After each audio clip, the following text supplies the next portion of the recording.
Hello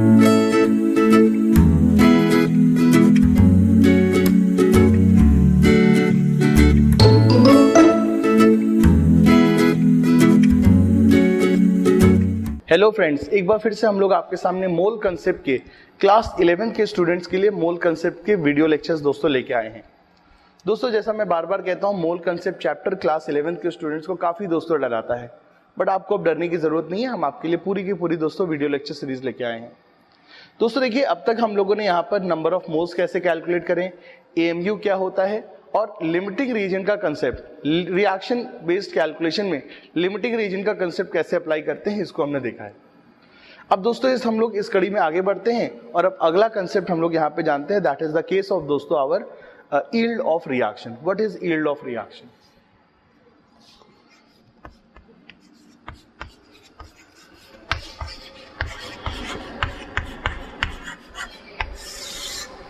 दोस्तों yield of reaction, देखिए दोस्तों, यील्ड हमारा होता क्या है? यील्ड हमारा बेसिकली बताता है कि रिएक्शन की एफिशिएंसी क्या है। एफिशिएंसी की दोस्तों हम लोग बात कर रहे हैं। अब जैसे कि दोस्तों मैं बात करूं, मैं लेट से अगर अपना पूरा का पूरा मैं जोर लगा दूं, दोस्तों मैं लेट से अगर अपना पूरा का पूरा मैं जोर लगा दूं तो मैं 1 घंटे में लेट से मैं 1000 पुशअप्स कर सकता हूं। दोस्तों एक बात कर रहा हूं, अगर मैं अपने जैसे एक बंदे को देखता हूं तो मैं उस बंदे को देखता हूं कि वो बंदा मेरे ही जैसा है और वो बंदा अपना पूरा जोर लगा करके 1 घंटे में 1000 पुशअप्स कर लेता है। बट जब मैं उन पुशअप्स को दोस्तों करने बैठता हूं तो मैं ये पाता हूं मैं 1 घंटे में सिर्फ 500 ही पुशअप्स कर पा रहा हूं। तो दैट मीन्स मेरी एफिशिएंसी उस दूसरे पर्सन की कंपैरिजन में 50% है। मैं उस दूसरे पर्सन के कंपैरिजन में ओनली 50% एफिशिएंट ही हूं, क्योंकि मेरे ही जैसा वो बंदा 1000 पुशअप लगा दे रहा है 1 घंटे में, बट मैं सिर्फ 500 ही लगा पा रहा हूं। तो मेरी पुशअप्स लगाने की एफिशिएंसी 50% हुई उसकी। तो दोस्तों efficiency of chemical reaction is called yield. अब इसका हमारा मतलब क्या होता है? दोस्तों जब हम लोग कोई केमिकल रिएक्शन करते हैं तो केमिकल रिएक्शन के दौरान हमें करना क्या होता है? हमने रिएजेंट डाल करके हमने प्रोडक्ट्स बनाने हैं। अब रिएक्शन के दौरान रिएजेंट धीरे धीरे कम होगा टाइम के साथ साथ और प्रोडक्ट दोस्तों धीरे धीरे बनेगा। प्रोडक्ट कितना बनेगा? अकॉर्डिंग टू बैलेंस इक्वेशन, जैसा कि हम लोगों ने प्रीवियस वीडियो लेक्चर्स में देखे हुए हैं। अब कई बार होता क्या है, हम रिएक्शन में डालते हैं रिएजेंट बनाने के लिए प्रोडक्ट हम जितना सोचते हैं जैसा कि प्रोडक्ट कितना बनेगा वो हमने पिछले 2 एग्जांपल्स में भी किया हुआ है। तो उस केमिकल रिएक्शन के हिसाब से लेट से प्रोडक्ट उतना बनना चाहिए। बट जब हम रियलिटी में देखते हैं दोस्तों, रियल वर्ल्ड सिनेरियो में देखते हैं, तो उस केस में हमको उतना प्रोडक्ट नहीं मिलता है जितना हम कैलकुलेट करते हैं। रियलिटी में प्रोडक्ट हमको उससे दोस्तों थोड़ा सा कम मिलता है। अब ऐसा क्यों होता है दोस्तों? ऐसा इसलिए होता है क्योंकि केमिकल रिएक्शन के दौरान आपने जो रिएक्शन आप लिख रहे हो उस रिएक्शन के अलावा भी कुछ दूसरी रिएक्शन भी वहां पर हो रही हैं। उस केमिकल प्रोसेस में उस केमिकल रिएक्शन के अलावा कुछ दूसरी अनवांटेड रिएक्शंस भी कैरी आउट हो रही हैं, जिनके कारण बनने वाला प्रोडक्ट कम बन रहा है। अब उन अनवांटेड केमिकल रिएक्शन के कारण हो क्या रहा है? आपका जो रिएजेंट है वो वेस्ट हो जा रहा है और उस वेस्टेज के कारण आपका जो एफिशिएंट प्रोडक्ट है, आपका जो डिजायर्ड प्रोडक्ट है, वो दोस्तों कम हो जा रहा है। चलिए दोस्तों एक एग्जांपल की तरह समझते हैं। लेट से आपके पास कार्बन है, आपके पास 2 किलो कार्बन है, आप उस 2 किलो कार्बन को बर्न करके CO2 बनाना चाह रहे हैं और उस CO2 से आप कार्बोनिक एसिड, कोल्ड ड्रिंक वगैरह दोस्तों लेट से आप यूज करेंगे। आप कार्बन को जला करके CO2 बना करके CO2 से कोल्ड ड्रिंक वगैरह दोस्तों आप बनाना चाह रहे हैं। आपने 2 किलो कार्बन लिया, आपने कैलकुलेशन की, 2 किलो कार्बन से दोस्तों लेट से हमको कुछ अमाउंट में CO2 मिलेगा। लेट से कितना CO2 मिलेगा हम लोग समझ सकते हैं। लेट से मैं बोल रहा हूं ये नंबर हमारा लगभग दोस्तों निकल करके आता है 6 kg, 5 kg। So 2 kilo carbon से according to balance equation 5 kg CO2 बननी चाहिए। क्यों 5 kg? क्योंकि रिएक्शन के दौरान कार्बन के साथ O2 का भी तो वेट जुड़ेगा, तो इसीलिए 5 kg लेट से दोस्तों CO2 बनेगी। अब दोस्तों सीन क्या है, आप कार्बन से CO2 बना रहे हो, सोच रहे हो 5 किलो CO2 बनेगी, लेकिन जब आप रियलिटी में जाते हो तो आपको लेट से 3 किलो ही CO2 मिल रही है। क्यों? क्योंकि इस केमिकल रिएक्शन में आप जो सोच रहे हो कि carbon plus O2 form CO2, इसके अलावा एक और अनवांटेड रिएक्शन भी होगी। कौन सी अनवांटेड रिएक्शन हो सकती है कार्बन ऑक्सीजन में? CO2 की जगह पर थोड़ा बहुत कार्बन O2 के साथ कंबाइन करके कार्बन मोनोऑक्साइड भी बना गया। तो आप बनाना चाह रहे थे CO2, बट CO2 के साथ थोड़ा बहुत CO भी बन गया, जिसके कारण आपका कुछ कार्बन CO बनने में कन्वर्ट हो गया। तो अब आपका कार्बन जो CO2 में कन्वर्ट होगा वो कम हो गया, जिसके कारण आपको जो CO2 मिलेगी वो भी कम हो जाएगी। तो इस केस में दोस्तों लेट से आपको जो CO2 मिल रहा है कितना है, 3 kg। मिलना कितना चाहिए था according to balance equation in perfect world, 5 kg। तो हम बोलेंगे इस केस में इस रिएक्शन की एफिशिएंसी, इस रिएक्शन में CO2 की यील्ड 3/5 into 100, दैट मीन्स दोस्तों 60% है। बना कितना, 3, मिलना कितना चाहिए था, 5, सो 3/5 into 100।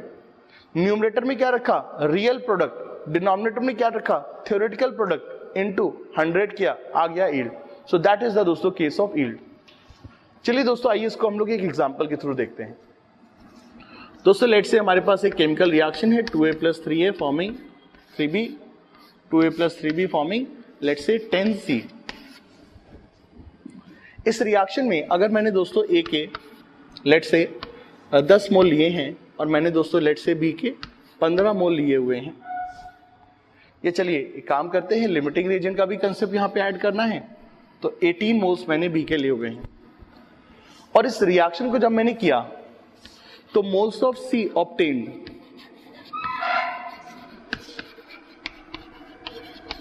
Moles of C obtained are 15। हमने दोस्तों इस रिएक्शन में ओनली दोस्तों 15 मोल C के मिले हैं। मैंने 10 मोल A में 3 मोल, 10 मोल A में 18 मोल B डाला और ये केमिकल रिएक्शन सेटअप की, और इससे मुझे मिला कितना, ओनली 15 मोल्स ऑफ C। अब इस सवाल में यील्ड के कंसेप्ट को दोस्तों मैं आपको सिखाने की कोशिश कर रहा हूं। देखिए मोल्स मिला कितना, रियलिटी में मोल्स ऑब्टेन्ड,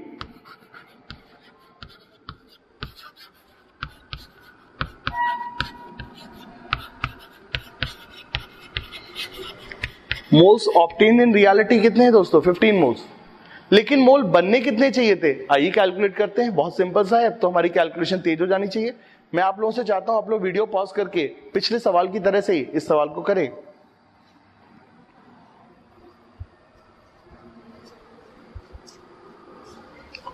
चलिए दोस्तों, सो जिन भी लोगों ने सवाल कर लिया बहुत बहुत अच्छी बात है। सबसे पहले क्या करना है, रिएक्शन में 2 रिएजेंट हैं, बैलेंस इक्वेशन होनी चाहिए, मोल्स गिवन होनी चाहिए, ये सब काम किया हुआ है।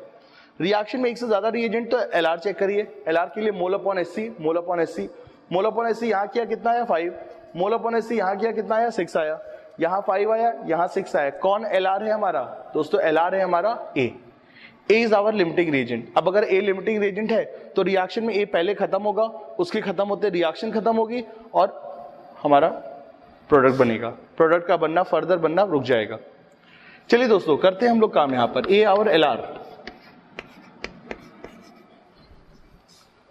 क्या होगा, कुछ टाइम के बाद रिएक्शन में A कितना बचेगा, 10 - 2x, B कितना 18 - 3x, C कितना 10x। कौन 0 होगा, LR। X कितना आएगा 5, X 5 आएगा तो ये कितना बचेगा 3 मोल्स, ये कितना बनेगा 50 moles.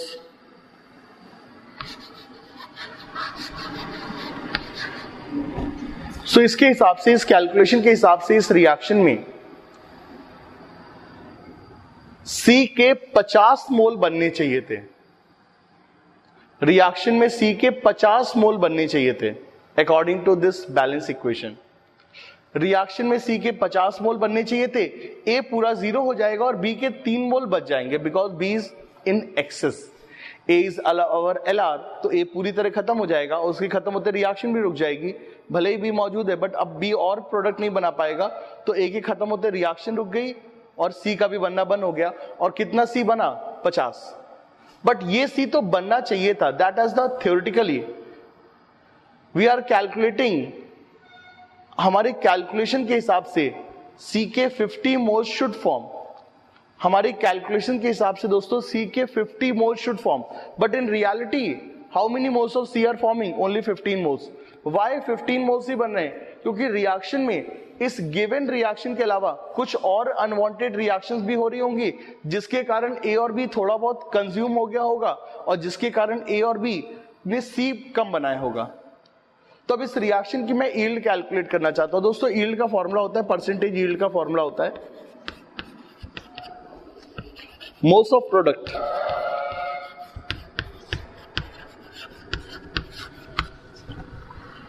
formed in reality upon moles of product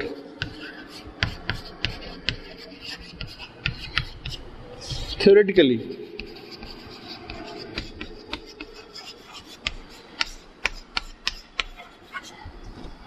दोस्तों देखिए इस रिएक्शन में, इस सवाल में असली में कितने मोल बन रहे हैं उसको आपने न्यूमरेटर में रखना है और अपनी कैलकुलेशन के हिसाब से, अपनी स्टोकियोमेट्रिक कैलकुलेशन के हिसाब से कितने मोल बनने चाहिए थे उसको डिनोमिनेटर में रखना है, इनटू 100 करना है, तो इससे हमको यील्ड मिलेगा।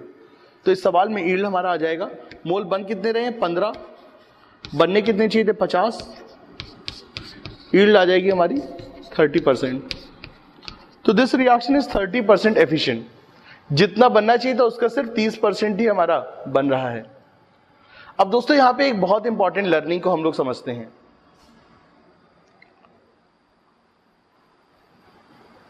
कभी भी अगर रिएक्शन में यील्ड का कंसेप्ट आपको दिया गया है तो उस रिएक्शन में जो प्रोडक्ट होगा वो आपकी एक्सपेक्टेशन से कम बनेगा। अगर रिएक्शन की यील्ड 100% से कम है तो आपने भले ही डाला ज्यादा रिएजेंट है बट प्रोडक्ट आपको उतना नहीं मिलेगा जितना आप सोच रहे हैं, क्योंकि that reaction is not 100% efficient. अब दोस्तों यील्ड में देखिए जो सवाल हमसे कॉम्पिटिटिव लिहाज में आते हैं वो कई तरह के आते हैं। दोस्तों कई तरह के हमको इस सवाल में सवाल आते हैं, इस कंसेप्ट के ऊपर सवाल आते हैं। चलिए दोस्तों मैं आपको इसी सवाल को और भी दोस्तों अलग अलग तरीके से मैं आपको वेरी करा के समझाता हूं।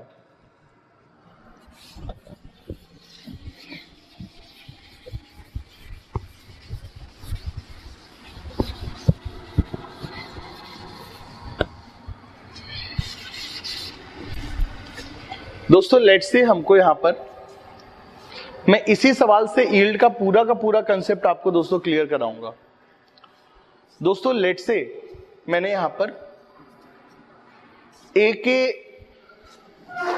10 मोल लिए हैं, बी के 21 मोल लिए हैं और सी के मोल्स में फाइंड आउट करना चाहता हूं। How many moles of C will form.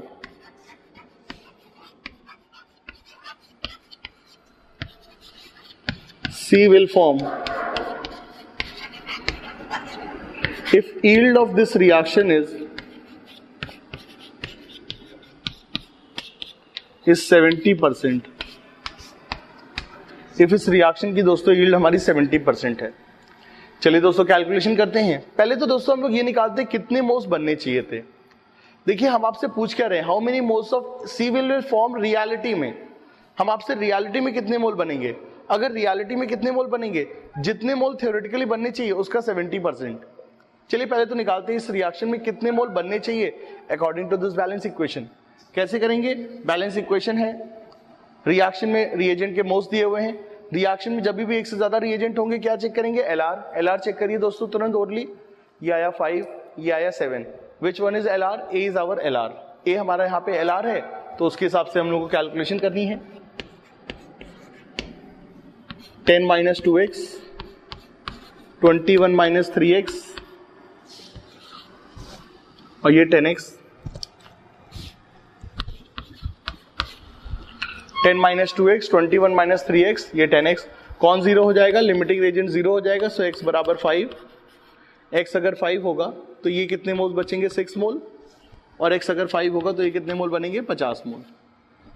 सो इस रिएक्शन में C के कितने मोल बनने चाहिए 50, बट बनेंगे कितने रियलिटी में, आइए निकालते हैं। दोस्तों यील्ड का फॉर्मूला होता है moles reality moles hypothetical theoretical sorry into 100। सो यील्ड है यहां पे 70%। मोल्स कितनी रियलिटी में बनेंगे हम जानना चाहते हैं। कितने मोल बनने चाहिए थ्योरेटिकल कैलकुलेशन के हिसाब से, हमारी कैलकुलेशन के हिसाब से कितने मोल बनने चाहिए 50 मोल। तो यहां से भी इस फॉर्मूले से रियलिटी में कितने मोल्स बनेंगे हमारे आ जाएंगे 70 into 50 upon 100 and that comes out to be 35 moles of C. तो इस सवाल में आपके मोल बनने तो चाहिए थे 50, बट क्योंकि रिएक्शन से 70% एफिशिएंट है तो असली में सी के मोल बनेंगे कितने, ओनली 35 मोल्स। तो इस तरह से दोस्तों हमको यील्ड के कंसेप्ट को दोस्तों हमने अप्लाई करना होता है। चलिए दोस्तों, इसमें और भी टाइप के सवाल हम लोग देखते हैं।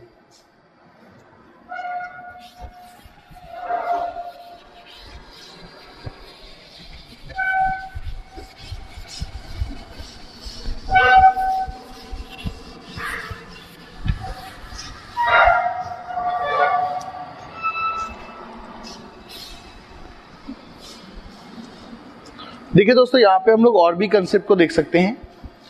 जैसे कि लेट से हमारे पास ये एक बैलेंस इक्वेशन है और हम आपसे दोस्तों एग्जाम में सवाल पूछ रहे हैं, if we want to make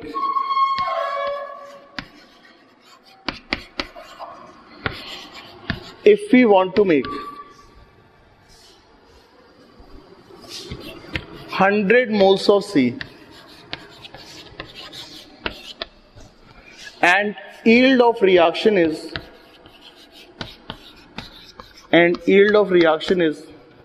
60%, then how much A and B we should take?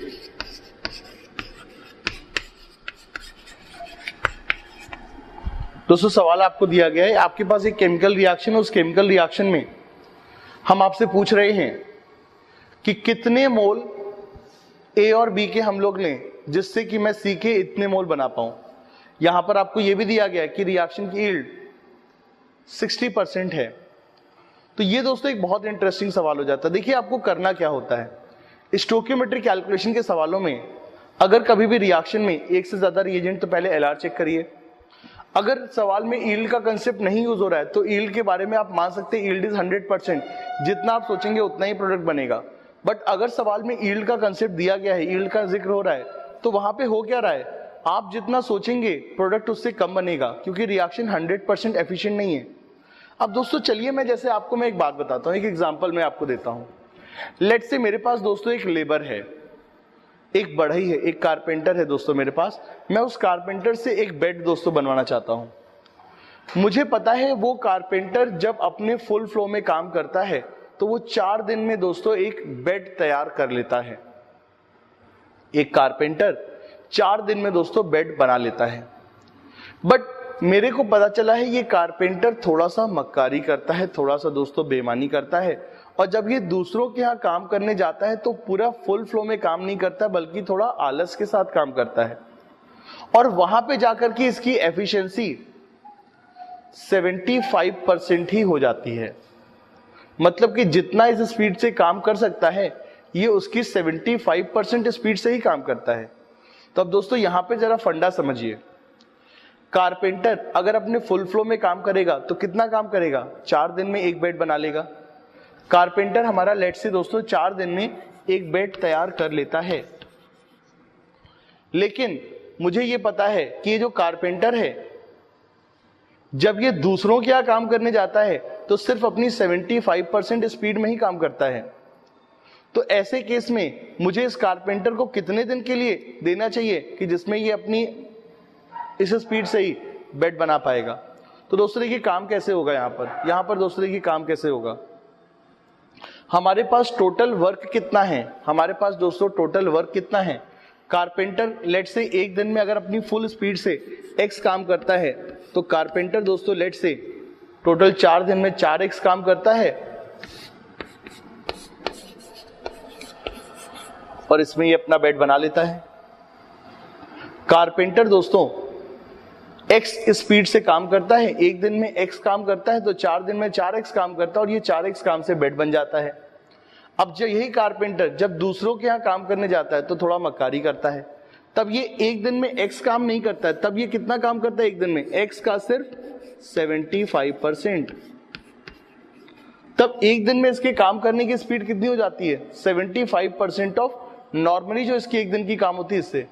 तो अब इससे कितने दिन लेगा, how many days he will take to complete this task. तो अब दोस्तों अगर मैं इसको इस तरह से सॉल्व करूंगा तो मेरे पास दोस्तों आंसर आ जाएगा, और इसका आंसर आएगा 16/3।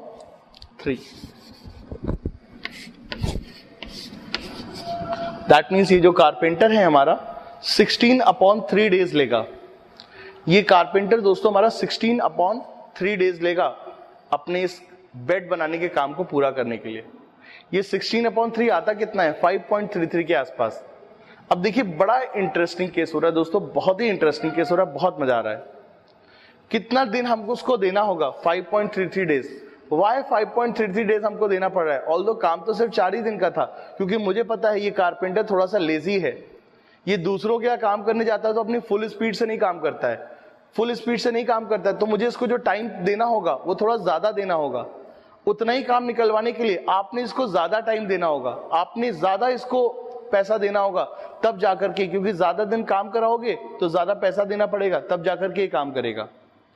आपको पता है ये कारपेंटर दूसरों के यहाँ जाकर के पूरी तरह 100% एफिशिएंट नहीं है, इसकी एफिशिएंसी सिर्फ 75% ही हो जाती है। इसीलिए आपने अब इसको थोड़ा सा ज्यादा टाइम देना होगा। कितना टाइम देना होगा? 16/3। क्यों? क्योंकि 16/3 में जब ये 75% एफिशिएंसी के साथ काम करेगा तब ये 4 दिन का काम अपना नॉर्मल स्पीड का काम कर लेगा। अगर आप चाहें तो आप निकाल भी सकते हैं 16/3 का 75%।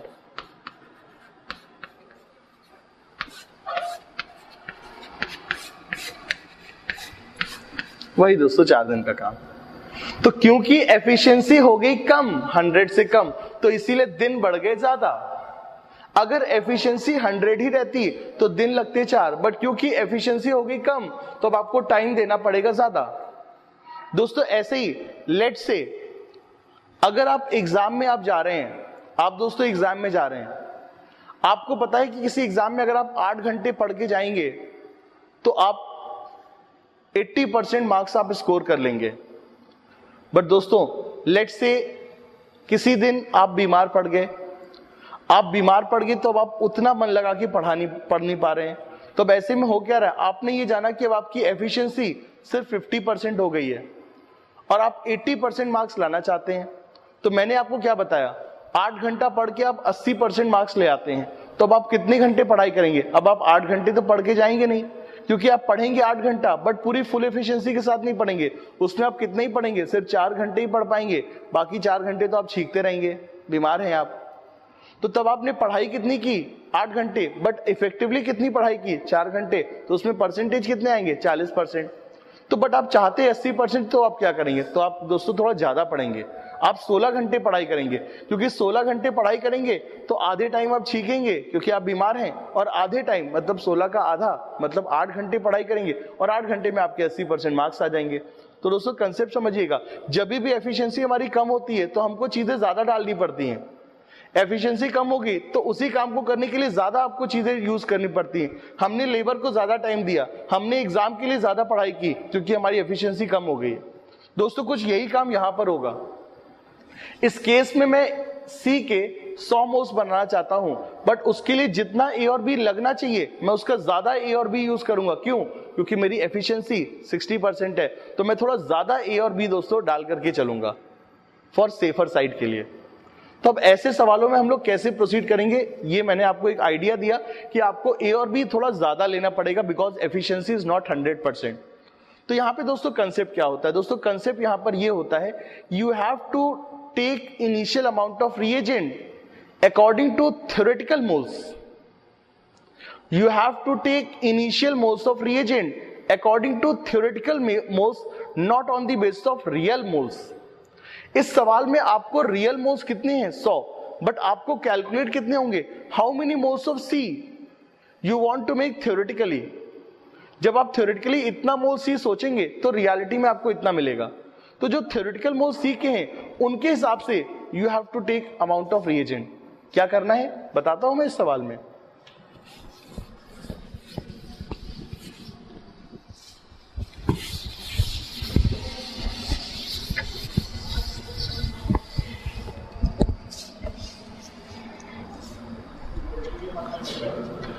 इस सवाल में 100 मोल्स सी के मैं चाहता हूं, यील्ड है 60%, this is the real moles, ये है। अब देखिए दोस्तों, मैंने क्या बोला, 60% यील्ड है। यील्ड होता क्या है, real moles upon theoretical moles into 100। Reality में भाई कितने मोल चाहता हूं, 100। थ्योरेटिकल मोल्स कितने चाहिए, थ्योरेटिकली कितने मोल सोचना होगा कि बनाना चाह रहा हूं, कैलकुलेट करते हैं इसको, और थ्योरेटिकल मोल्स हमारे आएंगे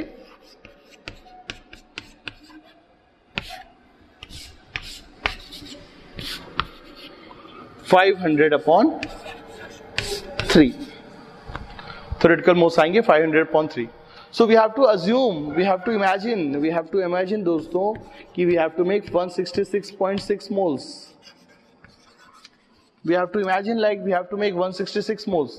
हमने इमेजिन करना होगा कि मुझे सी के 100 मोल नहीं बनाने हैं, मुझे सोचना होगा कि मुझे सी के 166 मोल बनाने हैं, क्योंकि 166 मोल की जब मैं सोचूंगा तब असलियत में मुझे उसका 60% मतलब 100 मोल मिलेंगे। जब मैं अपनी सोच बड़ी रख के चलूंगा तब जाकर के मुझे असली में 100 मोल मिलेंगे। तो मुझे अपनी सारी कैलकुलेशन 100 के हिसाब से नहीं बल्कि 166 के हिसाब से करनी होगी। याद करिए अपना पिछला एग्जांपल, आप 8 घंटे पढ़ते थे, 80% लाते थे, बट जब आप बीमार हो गए तो आपकी एफिशिएंसी 50% हो गई। तो आपने कितनी पढ़ाई की, 16 घंटे। तब जाकर के दोस्तों आपको 80% मार्क्स आए, क्योंकि 16 घंटे पढ़ाई की तो 8 घंटा ठीक है, 8 घंटा पढ़ाई हुई और 8 घंटे में आपके 80% आ गए। तो आपने थोड़ा ज्यादा सोचा, आप ज्यादा सोच के चले, to be safer side.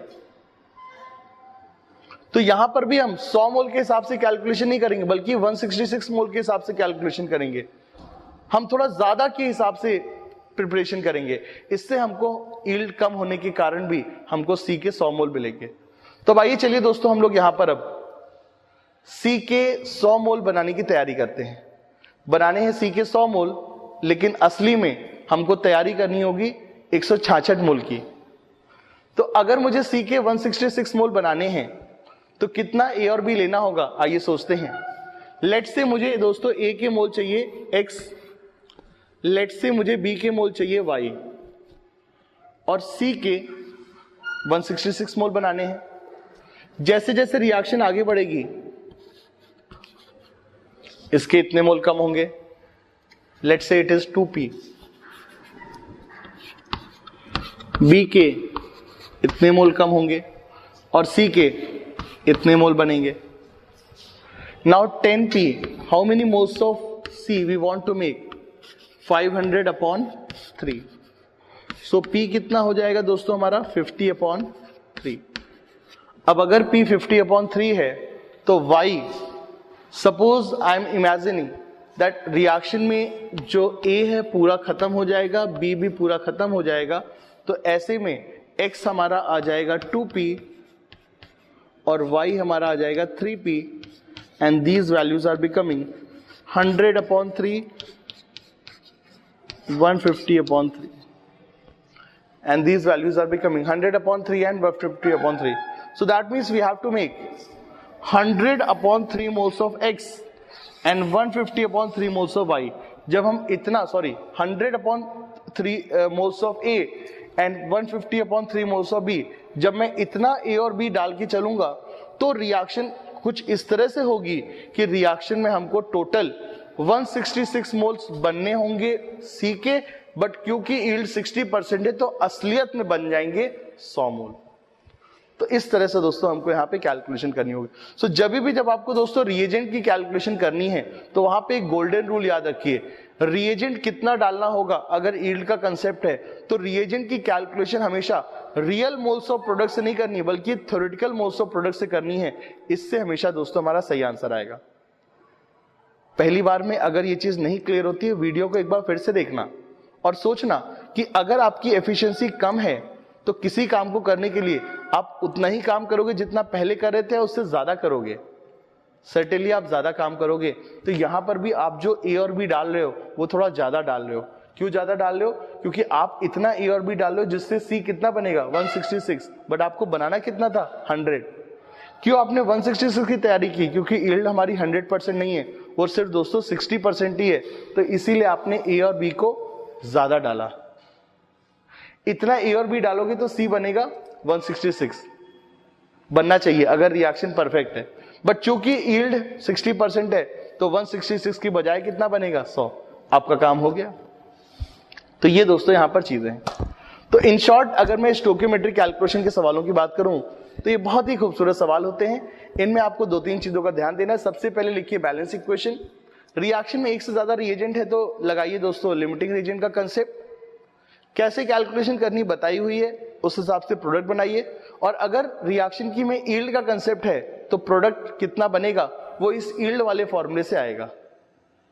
Real moles of product upon theoretical moles of product into 100 बराबर यील्ड। तो इस तरह से दोस्तों हमारे स्टोइकियोमेट्रिक कैलकुलेशन के भी सवाल होते हैं। अब दोस्तों अगले टर्म पे हम लोग कंसंट्रेशन टर्म्स को दोस्तों हम लोग देखेंगे। चलिए दोस्तों, गुड बाय।